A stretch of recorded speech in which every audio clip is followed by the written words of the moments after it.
Hey guys, welcome back to my channel. This is my second time recording this video. I recorded this video earlier this morning, but I look so awkward and I feel so awkward on the video, and then I was watching other people's YouTube videos and I was like, girl, what the fuck? I don't know. Sometimes I get in my own head and I get all nervous and shit. And so in my first video that I was doing, I was putting on my makeup. I think that's what it was. It was like I'm trying to do too many things at one time. I'm trying to think, I'm trying to talk, I'm trying to do my makeup. So I'm starting over. This video, I'm going to talk about why I recently resigned from my school. It's the end of the school year, but I already signed a contract for next year, but they gave us a chance. They give everyone a chance until June 1st to, kind of cancel your next contract, to resign basically from your next contract, which I did. It's not something new that I've done. I knew that I didn't want to teach since my first year. I'm at my third year now, and before we even get any further, my hair is just has leave-in conditioner. I'm cutting it tomorrow, so I just needed it to be washed and detangled, which is what it is. It's still kind of drying. I should have dried it with a diffuser, but yeah, I was feeling a bit lazy, and I'll probably just finish it later. But anyway, so I just want to kind of talk about the reasons why I am. Two disclaimers. The first disclaimer is this is my experience. You know, we all have different experiences in everyday life, not just this, but so, just listen to my stories, but this isn't the end all be all. Some people have amazing experiences teaching and it's their passion, and that's great. I'm super happy for those people. But then there's people like me who I feel like I was sold a dream and the system isn't what I thought it was.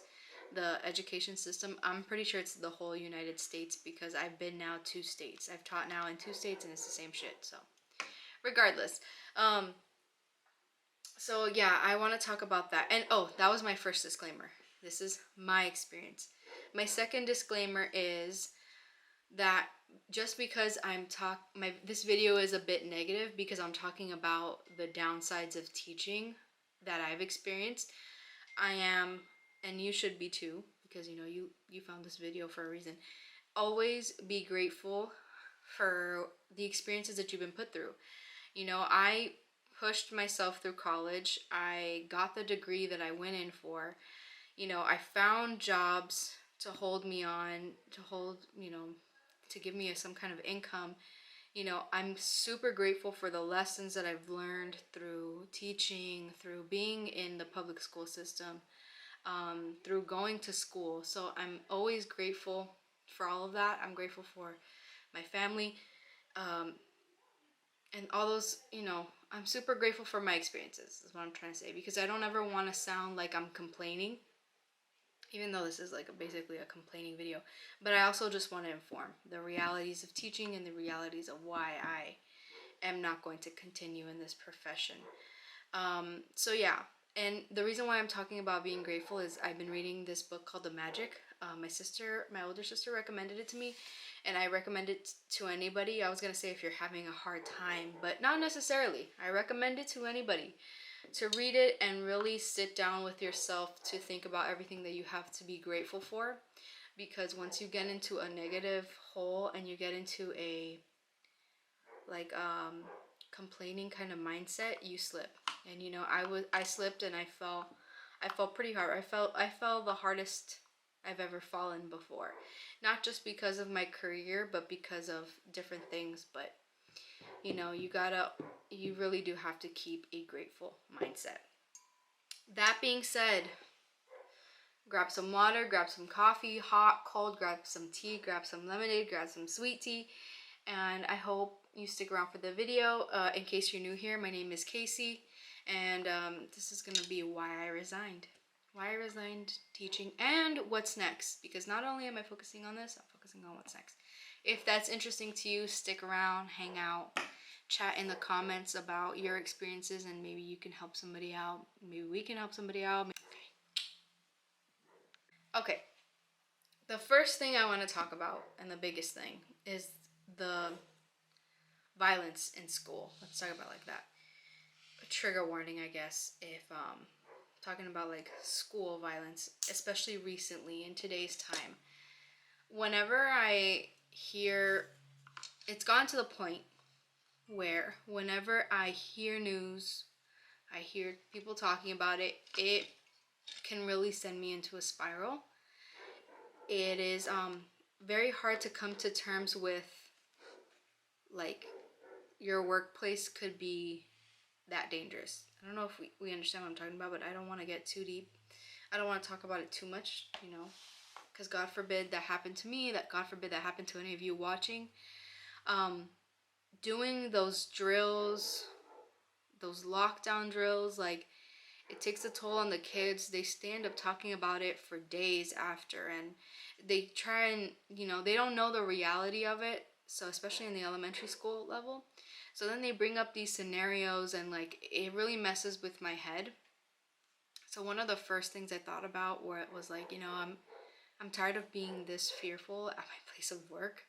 And I just don't want to be in that environment. I do know that, you know, it can happen anywhere. It's not necessarily going to happen in a school, but specifically out of school, I'm just kind of over it. You know, whenever I don't go to new schools often, but if I was changing the school, I made sure I would ask my sisters, you know, what school do I go to? Okay, do you know where it's at? What street is it on? I would ask my mom to know if they knew without having to Google, just in case. And telling my fiance too, what's the name of my school? What street is it on? What county is it in? Whatever it is, to make sure that we're all on the same page and we all know where I work, and we all know, in case something were to happen, they have that information. Because, you know, I think my first year teaching, my mom was like confused on the name, and she was like, so yeah, I guess that's my initial reason is I'm tired of that fear, and I'm tired of the kids feeling that fear, and it's just a bad situation all around. Okay, the general cloud I kind of put my experiences under is mental stress. Physical as well, but mental stress more. All of these things they build up over time, and you're not really taking care of yourself. You can't really take care of yourself because you got to do this day to day, over and over, week by week, school year to school year. So it's hard to take care of yourself when things just continue to pile on. So to me, being a teacher is too mentally draining. It's too mentally stressful. When I can find another job that pays me the same amount or more, you know, with less day-to-day stress. The first thing is the amount of time you are actually working. Yes, you can get things done in your contract hours, but what I feel is most of the time you have to work outside of those, way past those contract hours, to feel prepared for even the next day. Not just like the next week, it'd be like the next day. Without getting paid overtime, those kinds of things. Not only are you working like lesson planning and preparing for the next day, week, whatever, is the school, especially the school that I was at now, they ask a lot of us to be there for like celebrations after the school hours are over. Like, I don't want to say specific events, but events, you know, which were, so then we're working from like 7:30 to 7 at night, and those days are long. Those days shouldn't happen at all. I feel like, okay, you know, maybe once or twice in the school year, but if you're asking teachers to do that, you know, more than once a week, it's pretty draining. We all want to go home. We all have lives that we have after work. You know, it's just, to me, it's at a normal job, at a little bit more stable job, I guess, you know, you're not being asked to do those kinds of things. And especially without the pay, when you realize like your check is gonna look the same, it it kind of is just like, why am I even here? Like, I want to be at home asleep. So the hours worked is really tiring. My family used to say, like, you work the least amount of hours in the house. Like, how are you this tired? But it's mentally draining. And not only that, is I am still working past those hours to make sure I'm ready for the next day. You have X amount of kids relying on you to know what is going on in your classroom. So you need to feel prepared. If you're not prepared, you lose it. You lose them, you lose the class. Um, Another thing is the students. And I think this is a worldwide in the United States. I don't know if it is like worldwide because of the pandemic. I think at some point we need to stop blaming the shit that happens on the pandemic and just realize, like, all right, something else is happening and it needs to change. The students are so low. Um, it it doesn't make sense for some of them to be in a same paced classroom as everybody else. Um, you have you have fifth grade and fourth graders working at a kinder and first grade level, and you are still presenting fifth grade, fourth grade material to them. So it's like a domino effect. They're getting more behind and more behind and more behind because they don't know the basics. They don't know how to read. They don't know how to add. They don't know how to subtract. They don't know their multiplication facts. Therefore, they can't do division. They can't do fraction. It's a domino effect. And I think that the way the school system is set up is it's setting them up for failure because nobody is combating those inner, those things that got lost a long time ago. So it's, seeing fifth graders going off to sixth grade and not understanding how a fraction works or not understanding how to subtract 2 3-digit numbers is scary. And there's only so much a teacher could do. It also relies on what's happening at home. Are they practicing at home? Is it being encouraged at home? School is one thing and home is another, and I've always seen it as a 50-50 deal. If I tell you that you need to read, your child needs to read 30 minutes at home, if it's not being done at home, they're not going to gain those reading skills. I'm kind of ranting, but okay. Behaviors. If we're branching off of students, when I was in elementary school, I don't remember behaviors being to the extent that they are now. It's not just, students talking too much. It's not like if a kid is chewing gum in class, not minor behaviors. I'm talking about flipping desks, flipping seats, carrying chairs over their heads, about to throw it at somebody. Physical fighting, first graders physical fighting in a classroom, screaming to the top of their lungs, like those kinds of behaviors that I feel like I thought, okay, maybe it's the school I'm at, I don't know, whatever, maybe. You go to a different school and you see the same thing, you go to a different school, you see the same thing, and it's just like it's consistent. Or even just disrespectful. I've never said anything when I was in elementary school. I don't remember anybody saying anything disrespectful to a teacher, not even just like, oh, letting my child stick up for themselves, but just in general, when there's no back and forth. It's not an argument. Your teacher isn't trying to argue with you, you know um so again, 50-50. What's happening at school, what's happening at home, are things being enforced at home? If I tell you your kid cut the sleeve off of another kid's sweatshirt, is that student being disciplined at home, however it may be? Like, are they understanding that what they have done? If not, it's going to continue to happen. It's cutting hair, it's cutting shirts, it's cutting shorts, you know so if it's not being put forth at home, I kind of feel like we're swimming against the waves, and I don't want to do that anymore. The honest truth is, I don't want to deal with that anymore. I don't want it to be my problem. I don't have the passion for it. I don't have the drive to do it anymore. So okay. The next thing I have is administration, and I'm gonna keep it real short and cute. Administrators will put a front up to get you to love what they're doing. But the moment where you have serious issues and you need help, I've found in my experiences, administrators will do whatever they can to avoid your problems. Um, in my eyes, if the teacher is responsible for the students, the administrators are responsible for the teachers and also the students, of course. But you know what I mean.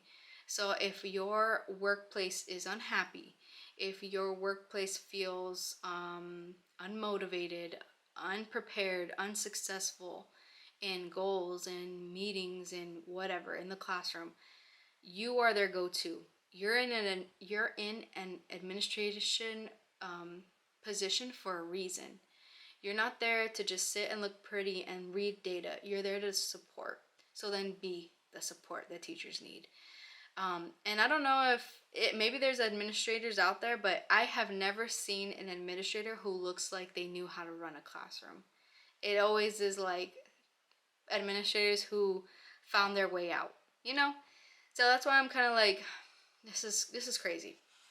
I did have a coworker who I thought she would be an amazing administrator, and I wish she would take that path to become one, because that drive and that like presence that she has would be an amazing leader. But that's not always. So to keep it short and cute is, they don't, in my experience, they didn't have my back. They didn't have my coworkers' back. They will push you to do as much as you can until you break. And then they'll just find somebody else. And you can ask for help. You can tell them like, hey, this is going on. I can't do this anymore. So just a little idea. Class sizes. How are you having 26 students with one teacher? No one is learning in that classroom. That's all I'm going to say about it. No one is learning in that classroom. That year went to waste because minimal gains were made in a classroom where you're having that many students to a teacher. And I'll be damned if my day is babysitting. All day, you're just basically correcting behaviors. Curriculum that is so intense, so testing based, where there's no recess. Lunches are just sitting and eating. They're trying to even control you in a cafeteria. Specials like art, Spanish, music are even being cut to focus on testing. You're putting kids in a high stress environment. Teachers are in a high stress environment. I remember recess was what you looked forward to, you know? And when you don't have anything to look forward to in the day, you know, what does your day look like? You want to go home. You want to go home. You want to go home. Another big thing, which I'm gonna kind of run through it because I don't even want to give too much of my energy. Contracts, teacher contracts. I didn't realize how fishy teacher contracts were until this most recent one that I was in. Some of the things in the most recent contract I was in included mandatory to be at that school for 3 years if you decide to teach in that county, which means once the school year is over, you can't find another school to hire you. You are mandated to stay at that school for the next 3 years. Obviously, I resigned, so it doesn't apply to me anymore. I'm resigning from the county. I'm not just resigning from the school, I'm resigning from the county. On the most recent contract as well, is your position is not in the contract so that they can put you wherever they see fit. If they need somebody to help the cleaning staff wipe down tables, mop floors, they can put you in to do that. If they need you to work at the front desk because the person there just decided to leave, they can do that. If anything like that, they can put you in. That is what the contract states. You are there as needed. If they need a 5th grade teacher because they found a 4th grade teacher to replace you, to put you in 5th, they'll put you in 5th mid-year. Doesn't matter. Another wonky thing at this one that I was at, once you resign from a contract, you are kind of red flagged for the county for 2 years. So you cannot teach in the same county in 2 years. Let's say, God forbid, what I am doing next, it doesn't work out and I want to go back into the classroom. I would have to make sure it'd be after 2 years, because the county I'm in will not put me back in because I have resigned. What was I gonna say? What's another one?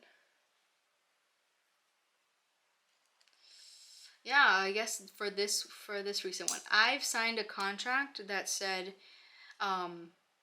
if you quit, I think if you quit to go to another school, or I don't remember exactly. Don't quote me on exactly what it said, but you have to pay for the days you miss. Let's say if you missed 2 months because you decided to quit with 2 months before school is over to go to another school, whatever the case, you would have to pay the school back. That was a charter school.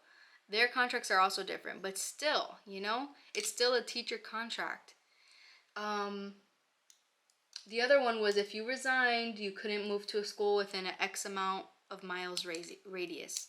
So, if the school down the street is better, it's better, and you resign from that one to go to the other one, you can't because it's too close in proximity. The other thing is pay. Teachers, I feel like everybody knows teachers don't get paid a lot, but it's not only not getting paid enough. I shouldn't say a lot. It's not only about being paid enough, it's about that the salary doesn't really grow. It grows a bit, but it doesn't grow to where, like, for example, if right now I'm okay and I'm fine, I can pay rent, whatever. But if I were to have a baby, if I were to have a pet, I don't think my salary would be enough. And it's like that consistently. So if there's no like raise increase, if there's no bonuses, anything like that, you're kind of stuck at that salary for until you retire. It doesn't go up too much. You need to get many degrees for it to go up even a little bit. Like the last county I worked at in the other state, it was like $3,000 more for a master's yearly. I'm like, $3,000, dude? What am I gonna do with $3,000 yearly? I don't even want to do the math of what that is like a month, because what the freak? Like, it just doesn't make sense. So I just feel like for the amount of work, for the amount of years that you go through doing that, and to not have much of an increase is very sad and disappointing. And at a different kind of job, it's not like that. You can ask for a raise. You can't ask for a raise when you're working with a county. I mean, you can, but they have like their own pay scales. Doesn't work that way. So I guess I'll move on to what's next for me.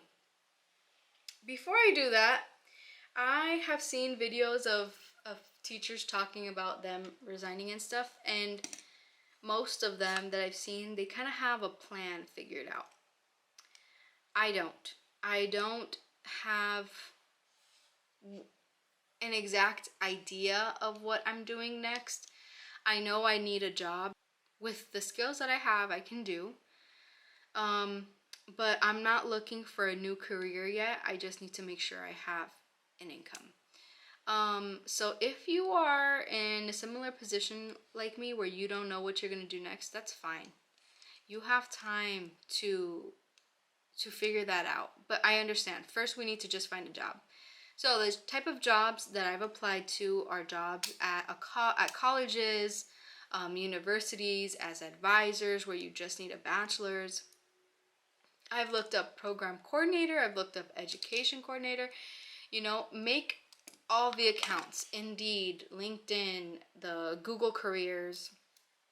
Make all the accounts and consistently apply. The only way that you are going to get callbacks is if you are consistently applying.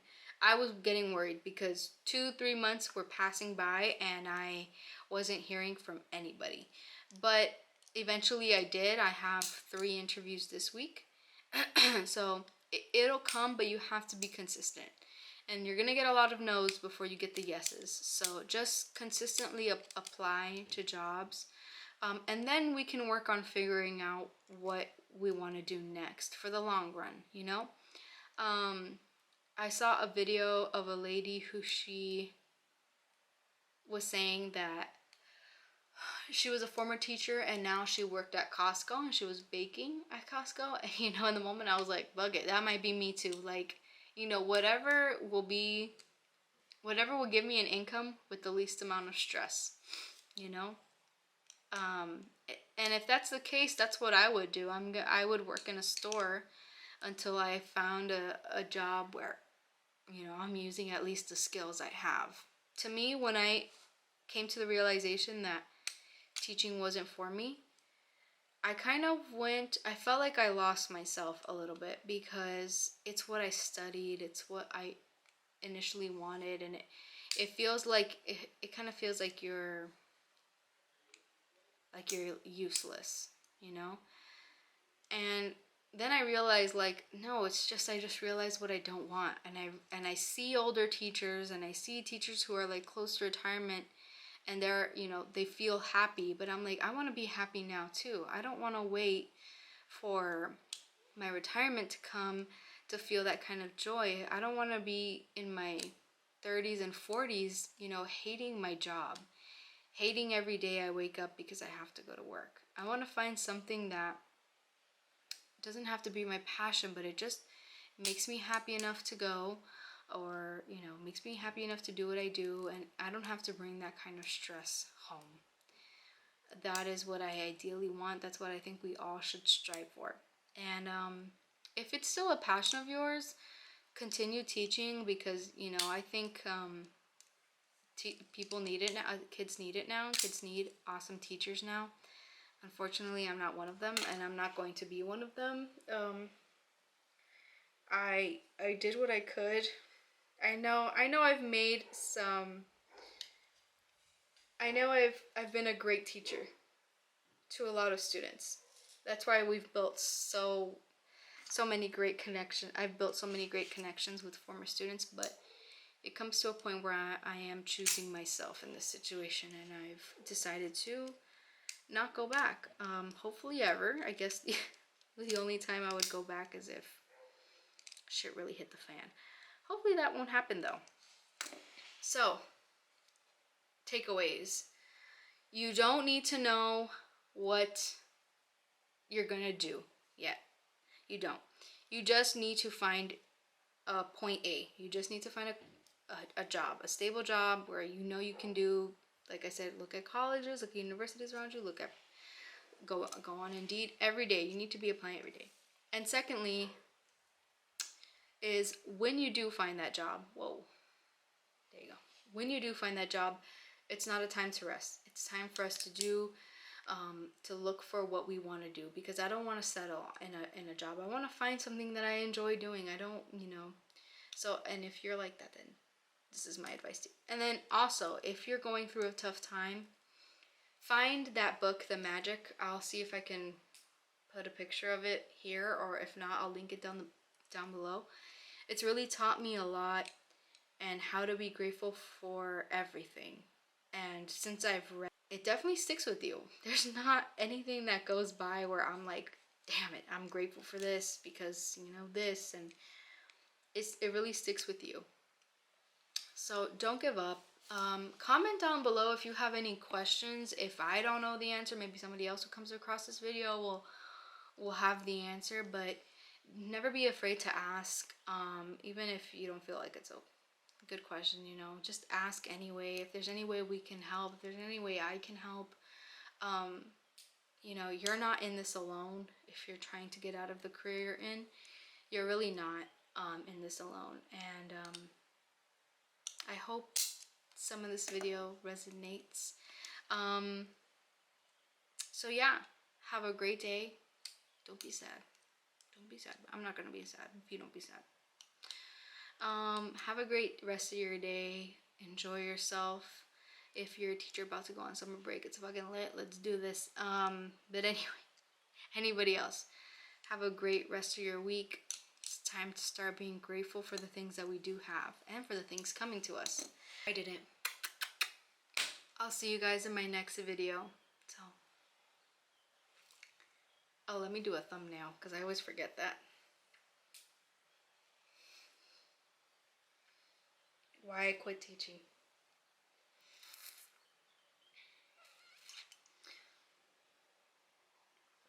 What's the T on teaching? No, I'm kidding. Bye, y'all. Thanks for watching.